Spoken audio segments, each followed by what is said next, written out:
Sa pagsisimula ng kwento sa isang lugar sa Maynila, makikita ninyo ang kusina ni Lolo Kiko kung saan ang may-ari na si Lolo Kiko ay naghahanda para sa pagluluto ng putahe.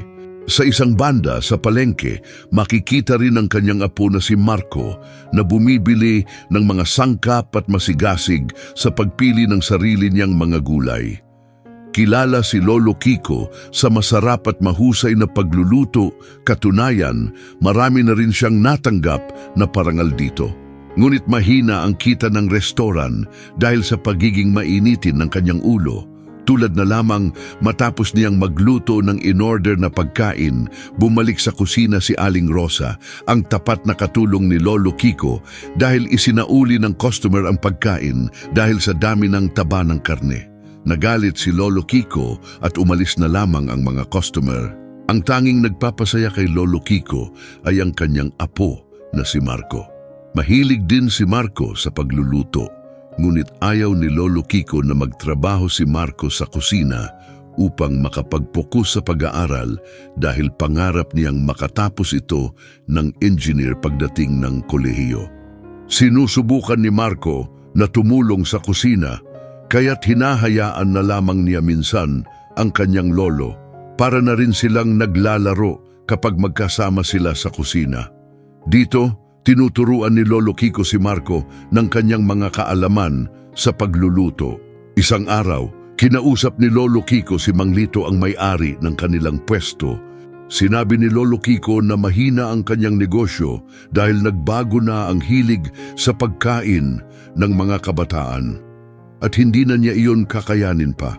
Hindi na niya kayang mapanatili ang kalidad ng kanyang pagkain. Nalungkot si Mang Lito sa narinig dahil 6 na buwan na silang hindi nakakabayad ng upa, bibigyan na lamang sila ng 2 linggo para lisanin ang lugar. Laging malungkot si Lolo Kiko hanggang sa isang araw, habang si Marco nanonood ng telebisyon tungkol sa isang master chef na kompetisyon. Narinig niya ang paghingi ng tulong ni Aling Rosa dahil nawalan ng malay si Lolo Kiko. Kaya't agad nilang isinugod ito sa ospital. Sinabi ni Marco na hindi siya papayag na magsara ang restaurant. Kaya't kinausap niya si Mang Lito kahit na nagtatrabaho pa ito. Hindi pumayag si Aling Rosa.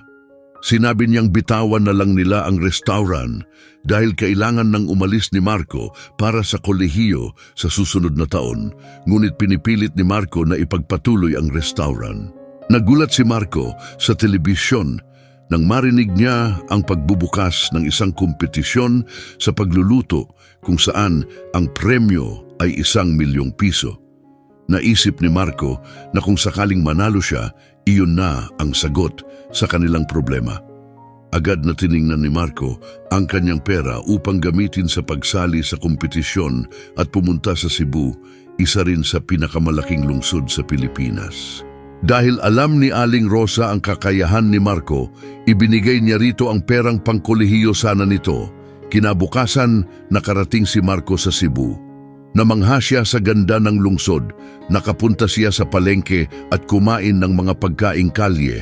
Ngunit nagulat siya nang makita sa telebisyon na magsisimula na ang kompetisyon, kaya't mabilis siyang tumakbo patungo sa lugar. Saglit lang, kaibigan, bago tayo bumalik sa kwento. Gusto naming malaman kung saan ka nanonood. I-comment mo sa ibaba ang iyong lugar. Para sa mga manonood, i-like ang video, mag-subscribe, at huwag kalimutang i-click ang notification bell para updated ka sa mga bagong kwento. Tara na, balikan na natin ang kwento.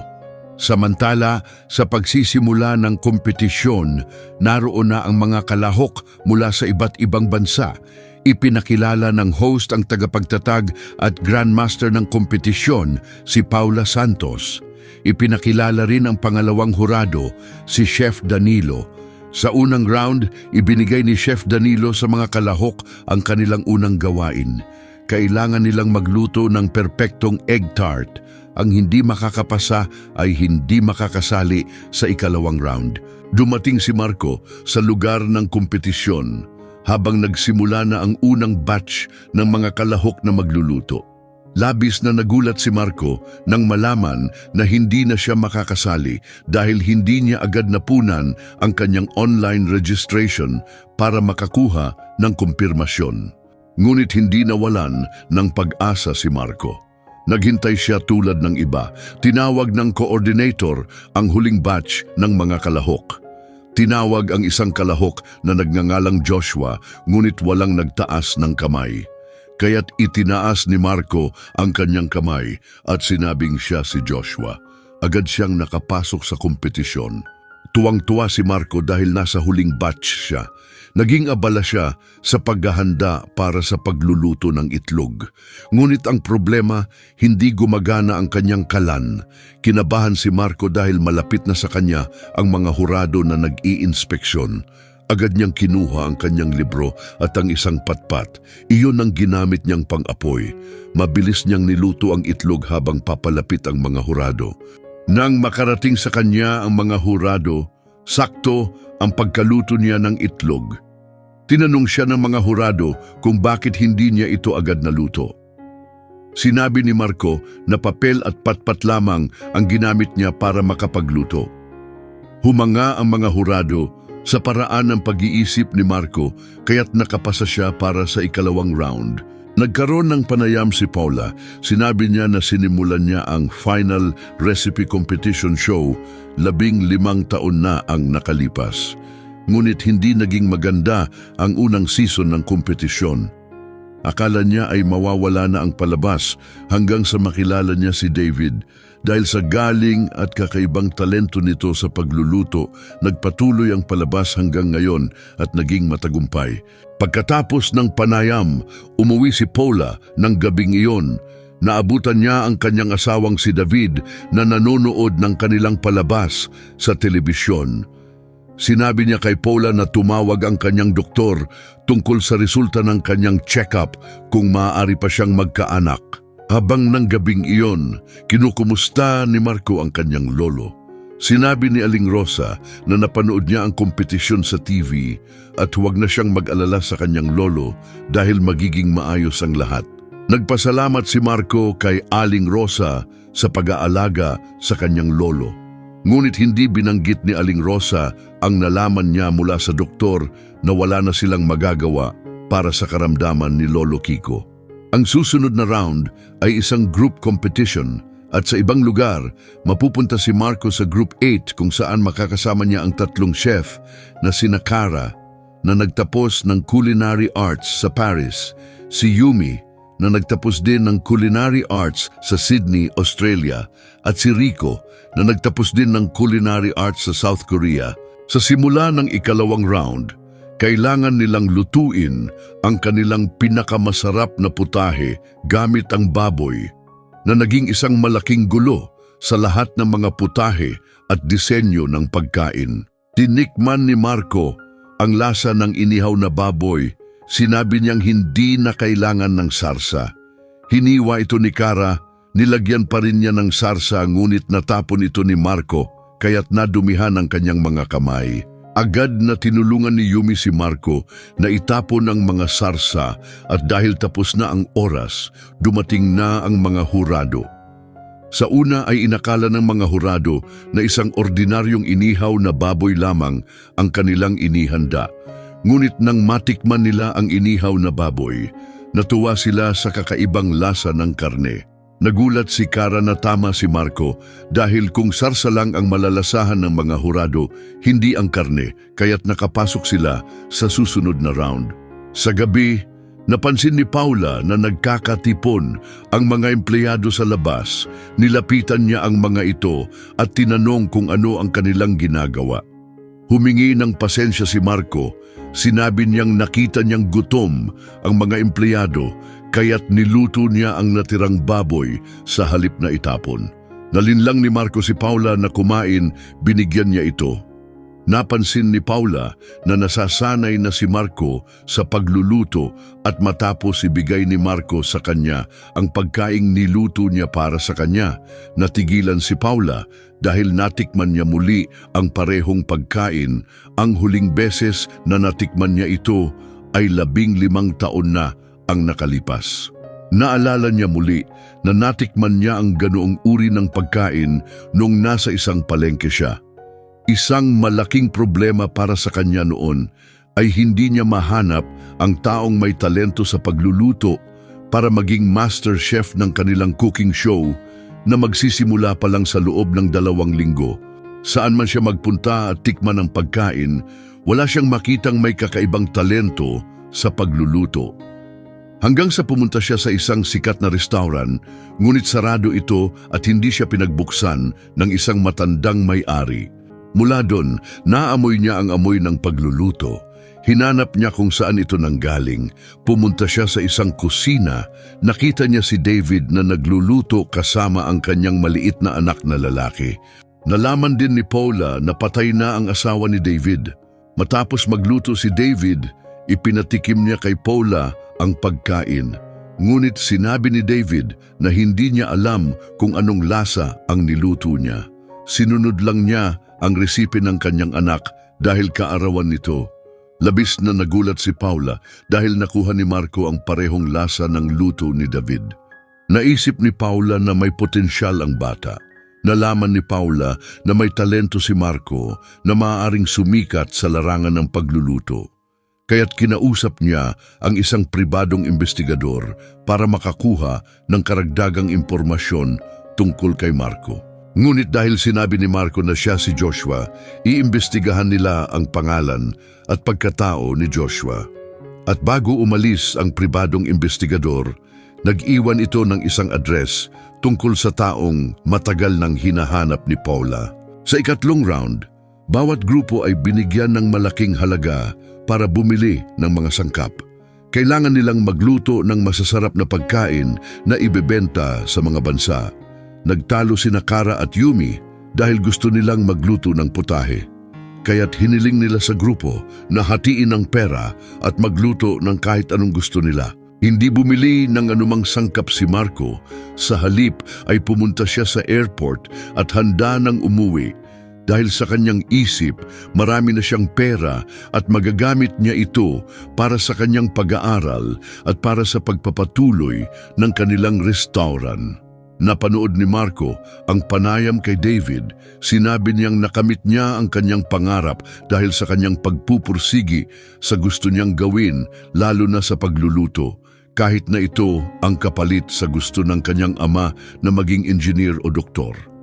Dahil sa kanyang narinig, bumalik si Marco sa kompetisyon at may 30 minuto na lamang na natitira at nang matikman niya ang pagkaing ginawa ng kanyang grupo, sinabi niyang hindi maganda ang karne at sarsa ni Yumi at Kara at muling nagtalo ang dalawa hanggang sa mapansin nilang sumabog ang kanilang niluluto. Dahil wala na silang maipapakitang pagkain, iminungkahi ni Rico na gumawa na lang sila ng isang Pinoy rice bowl. At iyon ang kanilang inihanda. Nagustuhan ng mga hurado ang kanilang Pinoy rice bowl, ngunit ang ikinagulat ng mga hurado ay ang kakaibang lasa na ginawa ni Marco na hinalo sa pagkain. Kaya't nakapasok sila sa susunod na round. Nagtie ang Group 2 at Group 8. At dahil isang tao lang ang dapat makapasok sa susunod na round, tinawag ni Paula ang Master Chief na si David at siya ang magsisilbing tiebreaker. Sinabi ni David bilang isang chef, ang kanyang trabaho ay magbigay ng masarap na pagkain para sa kaligayahan ng mga kumakain. Gayunpaman, ang isang mahusay na chef ay dapat ding magaling sa pagbabudget. Kaya't kung sino ang may pinakamaliit na gastos, iyon ang mananalo. Tumakbo si Marco at pagbalik niya, dinala niya ang perang hindi niya ginalaw, kaya't sila ang idineklara na panalo. Habang sila ay nagtatawanan, sinusubaybayan din ng bansa ang palabas ng kompetisyon. Hanggang sa magsimula ang ika-4 na round, kung sino ang makakagawa ng pinakakakaiba at masarap na pagluluto ng pasta ang makakapasok sa final round. Nagsimula ng magluto ang tatlo habang si Marco ay hindi alam kung anong uri ng pagluluto ng pasta ang kanyang lulutuin. Hanggang sa bumalik sa kanyang alaala ang kanyang lolo na palaging nagluluto ng kanyang paboritong siomai. Nakaisip si Marco ng ideya, kaya agad siyang nagsimulang magluto. At nang dumating ang oras, malapit na si Paula, una niyang tinikman ang pasta recipe ni Rico na may iba't ibang lasa. Nalaman ni Paula ang mga lasa ng pasta recipe. Maliban sa isa, sinabi ni Rico na ang lasa ay nagmula sa isang soft drink. Hindi ito nagustuhan ni Paula. Sunod na tinikman ni Paula ang pasta recipe na ginawa ni Yumi at nagustuhan ni Paula ang disenyo at lasa ng luto. Ngunit nakakita siya ng buhok na nakahalo sa pagkain. Lumapit naman si Cara kay Paula para ipatikim ang kanyang pasta soup na mula sa resipe ng kanilang pamilya. Ngunit hindi matikman ni Paula ang niluto nito dahil nakalimutan ni Cara na maglagay ng kubyertos. Ipinaalala sa kanya ni Paula na ang pagkaing ginawa nila ay para sa mga taong kumakain nito, hindi para sa mga taong gumawa nito. At nang si Marco na kanyang katabi ay labis na nagtataka kung bakit siyomay lang ang ginawa ni Marco, sinabi ni Marco na sumali siya sa kompetisyon dahil sa kanyang lolo at noong bata pa siya, palagi siyang nilulutuan ng kanyang lolo ng siyomay. Ipinaalala sa kanya ni Paula kung ano ang dapat nilang gawin. Ngunit sabi ni Marco, sa unang tingin, mukha itong ordinaryong siyomay, ngunit habang lumalapit ka, makikita mo ang mga bilog na pasta na nakabalot sa hugis siyomay. Nagulat si Paula dahil unang beses niyang makakita ng ganoon at nang matikman niya ito, tila huminto ang paghinga ng mga manonood. Hinihintay ang sagot ni Paula, halos mabaliw si Paula dahil natikman niya ang isa sa pinakamasarap na pasta recipe. At dahil doon, si Marco ang nanalo at haharapin ang master chef na si David para sa final round ng kompetisyon. Sa gitna ng kasiyahan ng gabing iyon, nakatanggap si Paula ng isang napakagandang balita mula sa isang pribadong investigador sa Manila. Kasama dito ang tunay na may-ari ng pangalang Joshua dahil ang nanalo sa palabas ay walang iba kundi ang anak ni David na matagal na nilang akala ay patay na. Hindi niya makakalimutan ang araw na iyon. Nagpaalam noon si David sa kanyang ama na si Kiko para magtrabaho bilang chef sa isang TV show. Subalit ayaw pumayag ni Kiko, masama ang loob nito. Dahil ang pangarap ni Kiko ay mag-aral bilang engineer o doktor si David at hindi ang maging chef. Nagbabala si Kiko na kapag umalis si David, hindi na sila magkikita pa. Umalis pa rin si David. Alam niyang iyon ay isang malaking pagkakataon para sa kanya at para sa kinabukasan ng kanyang anak. Dahil sa kanyang talento at pangarap para sa kanyang anak, naging matagumpay si David. Nakilala at sumikat siya bilang isang master chef sa isang TV show. Isang aksidente ang nangyari. Nasunog ang restoran ni Kiko at naospital ang anak ni David.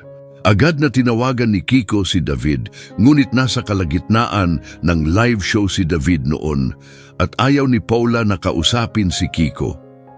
Sinabi ni Paula na tatawagan siya ni David pagkatapos mismo ng palabas dahil sa galit ni Kiko. Sinabi niyang huwag na bumalik si David dahil patay na ang kanyang anak.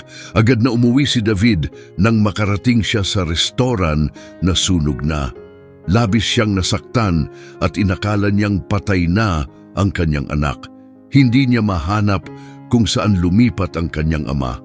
Dahil nagpaimbestiga si Paula, alam niya kung nasaan si Kiko. Dinalaw niya ito sa ospital ng Maynila. Ngunit tumakas si Kiko, dumaan siya sa visitors area. Nalaman ni Kiko na hindi pumapasok si Marco sa kanyang pag-aaral, ngunit nasa TV show competition pala ito. Nang magkita muli sina Paula at Kiko, kinumbinsi ni Paula si Kiko na bumalik sa Cebu para makasama sina David at Marco.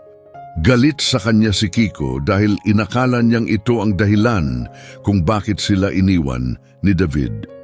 Bumalik si Paula sa Cebu at kinausap si Marco. Natakot si Marco nang malaman niya si Marco ay hindi pala si Joshua. Ngunit sinabi ni Paula na hindi iyon ang problema. Ikinuwento ni Paula ang lahat kung bakit matagal nang hindi nakikita ni Marco si David. Nang gabing iyon, tinawagan ni Marco ang kanyang lolo at tinanong ni Marco kung bakit siya nagsinungaling na patay na ang kanyang ama. Sinabi ni Kiko na gusto lang niyang pagandahin ang kinabukasan ni Marco. Inutos ni Paula na ilipat ang lugar sa Maynila at doon gaganapin ang final round ng kompetisyon. At dumating ang araw ng final round. Wala pa ring alam si David na ang kaharap niya sa kompetisyon ay ang kanyang anak. Sa pagsisimula ni Paula, nagtaka ang direktor. Iniba ni Paula ang tema ng kanilang lulutuin. Bagkus sinabi nitong kung sino man ang makakagawa ng pinakamasarap na pagkaing maihahalin tulad sa isang pamilya. Nagtanong ang mga hurado bakit marami siyang inihanda. Sinabi ni David, ang pinaka-namimiss niya ay tuwing kaarawan ng kanyang anak na magkasama at masaya silang nagluluto. Pero kahit wala na ang kanyang anak, tuwing kaarawan nito, ipinagluluto pa rin niya ng pagkain iniisip niya na magugustuhan nila pareho. Ang 15 putahe na kanyang niluto ay ang mga pagkain niluto niya sa mga nagdaang kaarawan ng kanyang anak. Tinanong nila si Marco kung bakit isa lang ang inihanda niya. Sinabi ni Marco na hindi niya ito inihanda para sa mga hurado, kundi ginawa niya ito para kay David. Kinuha niya ang pagkain at dinala kay David para ipatikim. Labis na nagulat si David hanggang sa dumating si Kiko at sinabing tikman niya ang ginawa ng kanyang anak. Labis na nalito si David sa nangyayari. At nang matikman ni David ang niluto ni Marco, nalasahan niya ang mga sangkap na ginamit noon ng kanyang anak. At para sa kanya, iyon ang pinakamasarap na pagkaing natikman niya sa buong buhay niya. Kaya't naniwala si David na buhay ang kanyang anak. Mahigpit niyang niyakap si Marco. Sinabi ni Marco na binabago ng pagluluto ang buhay ng isang tao. Naglalapit din ito ng mga tao. Walang pagkaing masarap kundi pagkaing galing sa iyong mga mahal sa buhay. Kung nagustuhan mo ang kwento natin ngayon, mag-iwan ng komento sa ibaba. I-click ang like button, mag-subscribe, at itap ang notification bell para updated ka sa mga susunod na kwento. Ang suporta mo ang nagbibigay lakas sa akin para gumawa pa ng ganitong klaseng kwento. Maraming salamat!